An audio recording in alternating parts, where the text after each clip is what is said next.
In this video I'm going to show you guys how to make your own ringtone on your iPhone for free. You don't need to buy ringtone, all you need is a computer.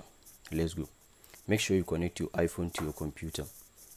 Install this software 3D Tools on your computer and open it. Okay, now we go to RT and WP.